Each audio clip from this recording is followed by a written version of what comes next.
Hello students. So here's Meenakshi Thakur from Gyanip Tutorials and you are learning maths with Meenakshi. देखो students, तो हम finally exercise 2.2 start कर चुके थे और इस वीडियो में हम क्वेश्चन 1 के लास्ट सम पे पहुंच चुके हैं, दैट इज 1 का 6th सम।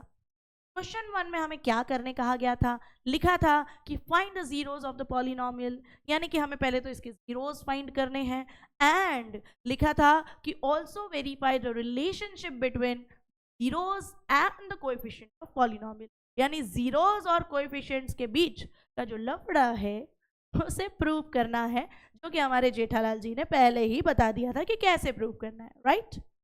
चलिए बिना टाइम वेस्ट करते हुए इस सम को भी फटाफट से निपटाते हैं, निकालते हैं जीरो और बता देते हैं कि हे भाई लफड़ा है। चलो देखो, पहले ध्यान से देखो, इक्वेशन जो है कौन सी है? क्वाड्रेटिक है, लीनियर है कि क्यूबिक है? आप बोलोगे मैम हाईएस्ट पावर 2 है। इतना सिंपल क्वेश्चन है, ये क्वाड्रेटिक पॉलिनोमियल है। हाँ, मुझे इसको इक्वेशन बना के लिखना है तो मैं क्या करूंगी, इसे पहले लिखूंगी और इसके सामने इज इक्वल्स टू लगा के लिख दूंगी zero. Now it can be called as quadratic equation. जब तक वो ऐसे लिखा था मैं बोल रही थी क्वाड्रेटिक पॉलिनोमियल है। अब जब मैं इसको इज इक्वल्स टू जीरो करके लिख रही हूं तो मैं इसे बोल सकती हूँ ये क्वाड्रेटिक इक्वेशन। अब बात आती है 3 टर्म है, तो क्या कहानी थी 3 टर्म वाले की? First term into last. Step 1 is first term into last term. 3 4 12। अब 12 के ऐसे फैक्टर ढूंढने हैं जिन्हें माइनस करूं तो मिडल टर्म आए। आप बोलोगे मैं मिडल टर्म में कुछ है ही नहीं। अरे है ना, x के आगे कुछ नहीं मतलब 1। मतलब मुझे 12 के ऐसे फैक्टर ढूंढने हैं जिन्हें माइनस करने पे 1 आए। अरे सिंपल है बाबा, 3 4 12, माइनस करने पे 1 आ जाएगा, है ना? चलो मैं यही दोनों फैक्टर्स को यहाँ लिख देती हूँ। भाई ये तो रहेगा सेम, ऑब्वियसली मिडल टर्म की जगह पे फैक्टर्स आएंगे, दैट वाज 3x 4x, ये -4 सेम सामने 0। भाई फैक्टर्स को माइनस करने पे आंसर आ रहा है, याद करो टेक्निक क्या थी। फैक्टर्स को माइनस करने पे जब आंसर आता है तो हमें दोनों को अलग अलग साइन देनी है, एक को माइनस एक को प्लस। अब किसको माइनस किसको प्लस? मिडल टर्म को देखो, मिडल टर्म के आगे कौन सी साइन है? माइनस।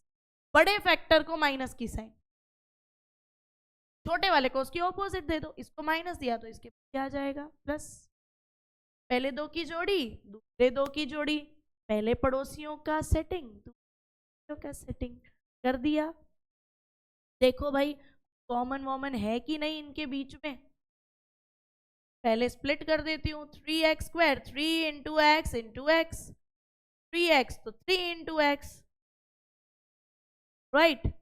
4x और 4 है, 4 के टेबल में जाएंगे ना, 4 इंटू एक्स और ये 4 सेम सामने। चलो पहली वाली जो मैंने जोड़ी बनाई है इसमें मुझे एक तो 3 3 कॉमन दिख रहा है, एक x भी कॉमन दिख रहा है, बस और कुछ दिख रहा कॉमन।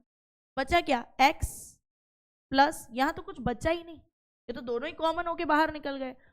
नहीं बचा तो क्या लिखने का? 1।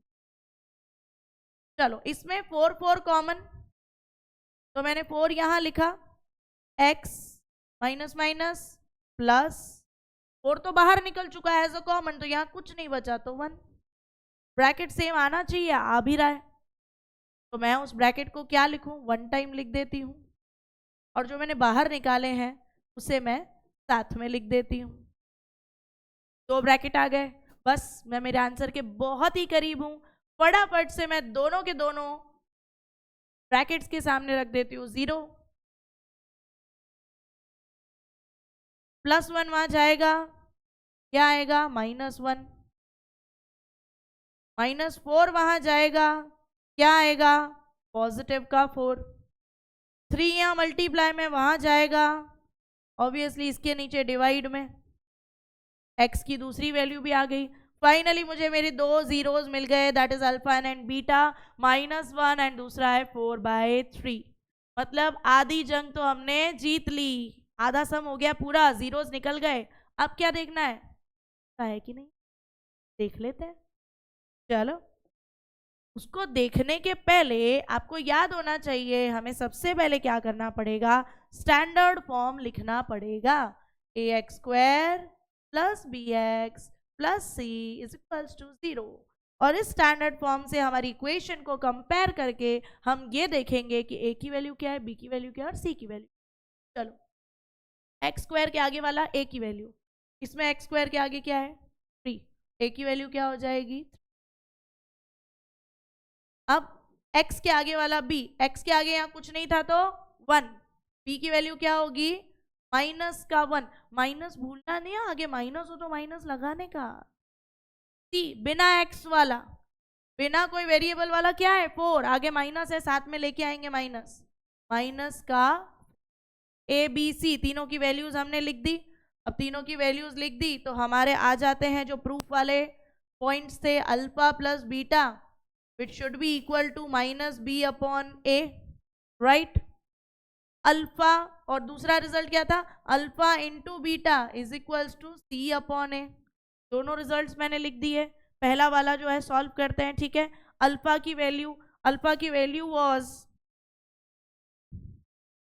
-1 प्लस बीटा की वैल्यू थी 4/3, ठीक है।